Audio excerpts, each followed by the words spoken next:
नमस्कार प्रिय अभ्यर्थियों। जैसा कि आप सभी जानते हो कि अनअकैडमी पर मेरा एक प्राचीन भारत इतिहास एंशिएंट इंडियन हिस्ट्री के ऊपर एक निशुल्क कोर्स चल रहा है। कल उस कोर्स की पहली क्लास थी जिसमें मैंने सिंधु घाटी सभ्यता इंडस वैली के बारे में बात करी थी और आज रात 8 बजे वैदिक पीरियड वैदिक सभ्यता के ऊपर मेरा दूसरा लेक्चर है। आइए मैं आप लोगों को बताता हूं कि इस लेक्चर में मैं क्या क्या आप लोगों को पढ़ाने वाला हूं और ये क्यों आपकी यूपीएससी की तैयारी के लिए जरूरी है। तो दोस्तों, वैदिक पीरियड वैदिक काल यूपीएससी के सिलेबस में पूछे जाने वाला एक बहुत इंपॉर्टेंट एरिया है।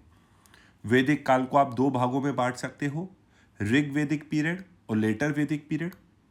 और ऋग वैदिक पीरियड से लेटर वैदिक पीरियड में जब आप जाते हो, समाज में दोनों के किस तरीके से अंतर था, इकोनॉमी में कैसे अंतर था, ऋग वैदिक पीरियड में किस प्रकार की वर्ण व्यवस्था हुआ करती थी, लेटर वैदिक पीरियड में जाते जाते उस व्यवस्था में उस वर्ण व्यवस्था में कैसे डिफरेंस आया, और लेटर वैदिक पीरियड में रिलीजन का जो स्तर था, धर्म का जो स्तर था, उसने किस तरीके से जैनिज्म और बुद्धिज्म के उदय के एक प्लेटफॉर्म को तैयार कर दिया।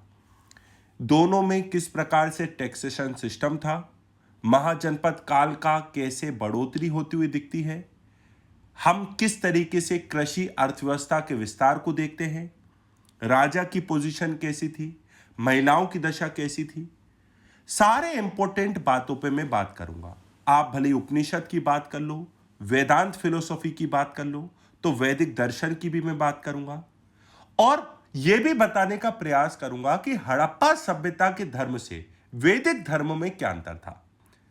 काफी क्वेश्चन यहां से आप लोगों के पूछे जाते हैं, स्पेशली मेंस के पेपर में, क्योंकि आप लोग आज एक बात नोटिस करते हो कि वैदिक परंपरा में जो आप लोगों को यज्ञ की फिलॉसफी दिखती थी, आज भी आप लोग देखोगे भारतीय परंपरा इंडियन ट्रेडिशन में यज्ञ की परंपरा आप लोगों को कंटिन्यू होती दिखती है 3500 सालों के बाद भी, 3500 ईयर्स के बाद भी।